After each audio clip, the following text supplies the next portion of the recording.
Hello!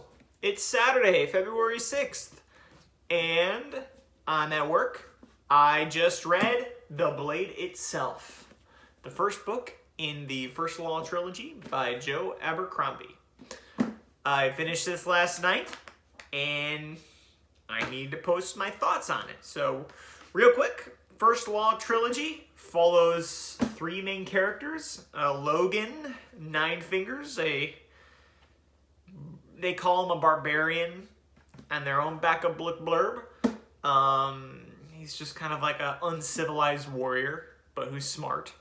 Galacta, a physically impaired, somebody who was a war hero, got captured, tortured, lives in constant pain, and now he is an interrogator for the law and tortures people. And Jezzel, a pompous, jackass, young, hotshot nobleman.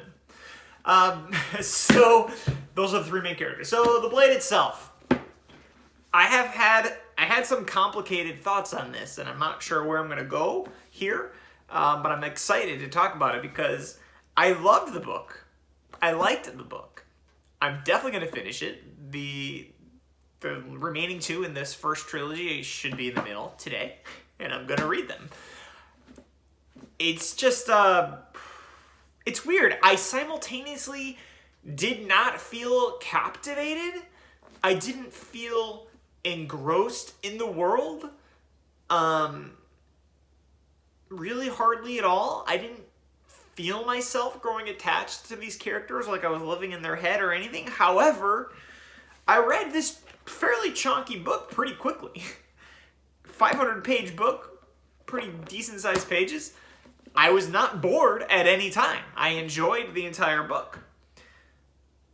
And I liked all the characters. So, it's weird. I don't know why I feel so conflicted on it. Because I like the book. I'm going to recommend it to others. I'm going to finish it. But I didn't feel as captured by it, which is strange. I think it's because the world is so big, and Abercrombie didn't focus on world building like my dudes Sanderson and Jordan do. That's where I come from in fantasy. That's where most of my fantasy experience so far has come from. I've only really branched out a few different ways. And this does not, it leaves more to interpretation early on. The first 30 pages, you could argue you're not really even in a fantasy book. So you're experiencing the world through the main characters. And each of the main characters knows nothing about the other parts of the world. So Logan comes from the north. He knows nothing about anything middle or south. Jezzel comes from like the middle, the most Anglo-European, Western, modern equivalent society. He doesn't know anything about and then the South, I don't even remember this character's name. She comes in laser, Meijin, something like that. The desert people that I always love. She knows nothing about the rest of the world. So the main point of views you get are characters that don't understand the world, and Abercrombie is letting you discover the world through their eyes.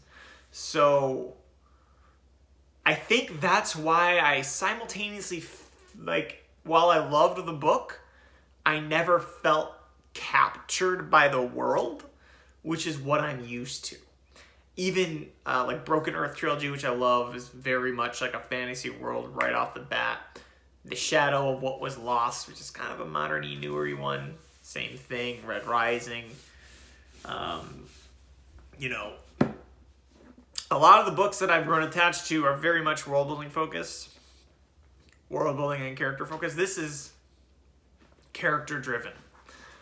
So yeah, I guess I've done a decent job in 5 minutes talking through my weird relationship with the book. Which I didn't know where I was going to go when I hit start. But yeah, I guess that must be it. It must just be the way Abercrombie introduces you to the world. It's all very intentionally I guess misleading is not the right, it's not the right word, but you're experiencing the world through characters' eyes who know basically as little about the world as you do. Anything that's not in their own turf. And the magic is not explained at all. Baez, the first of the Magi, is our main old Gandalf wizard.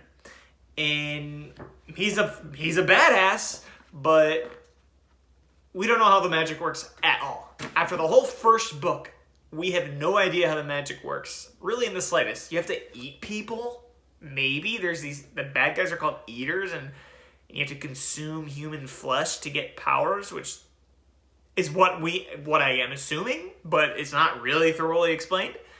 And the magic comes from the other side. And that's really all we get outside of this little exploration into, I don't want to say Hogwarts, it's not a magic school. This little explanation into this magical pillar in the center of the world, in the center of the Jezzel's world, the House of the Maker.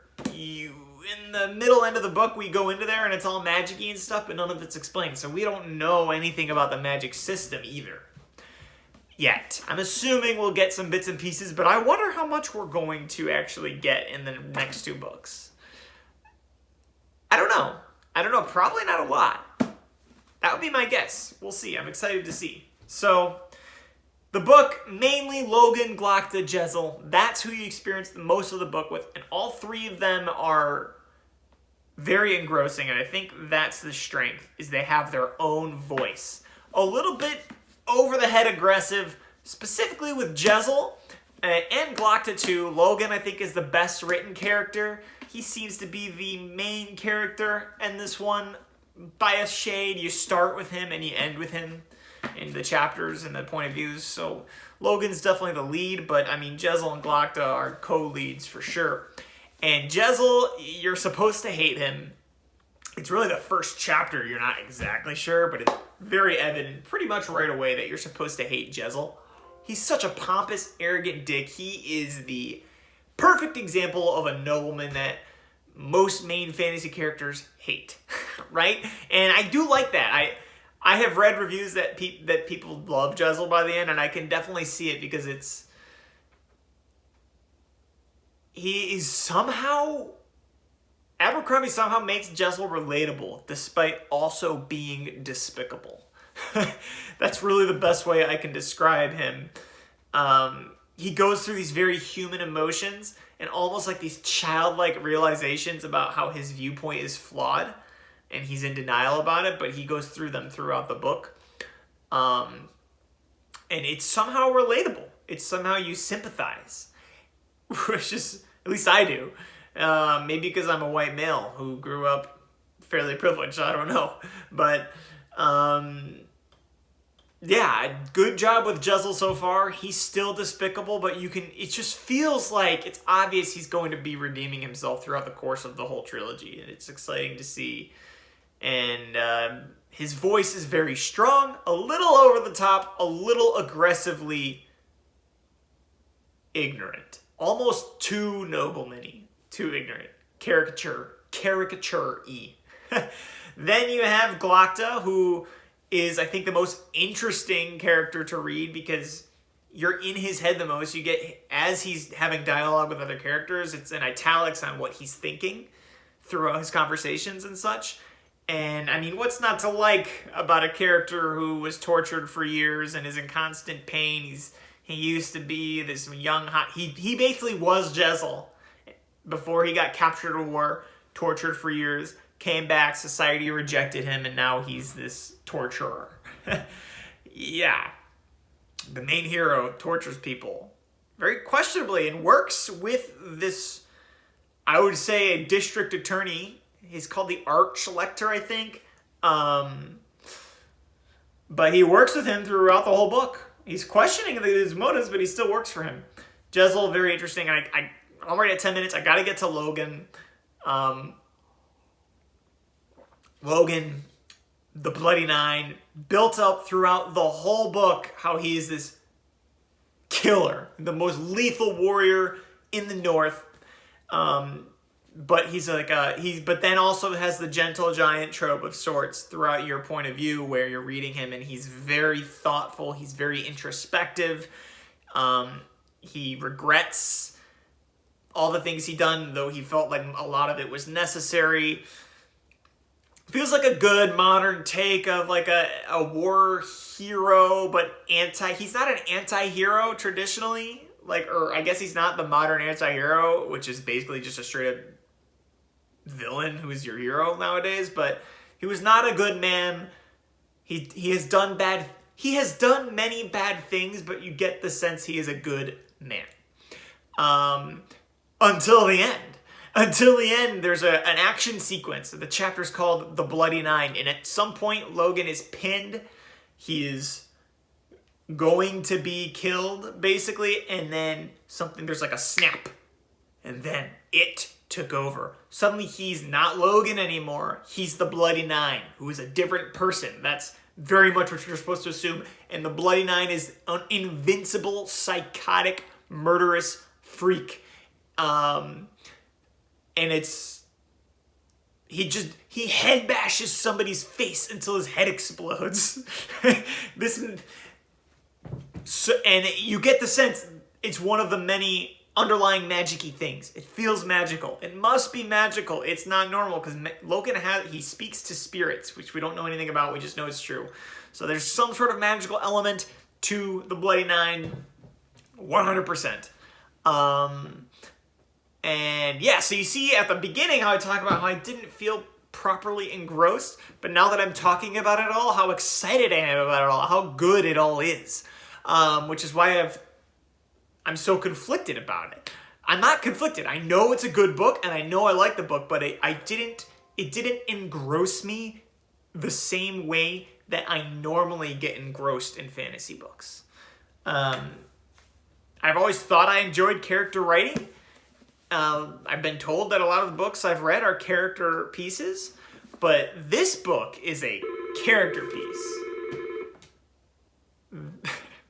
This book really puts you in the characters' heads, while still being an interesting world that feels real. There's so many names and places that didn't feel important that I can't remember the name of all the cities. I can't, it wasn't important to remember. Like all these there's so many side characters in the governments and stuff. But there's a lot that needs to happen in 2 books. I know there's another series, so I don't know how connected it is to these main 3 characters, but I'm excited to read it. Yeah, so that's The Blade itself, the first of the First Law trilogy by Joe Abercrombie. I'm very impressed. I'm definitely going to finish it. Good job, Joe.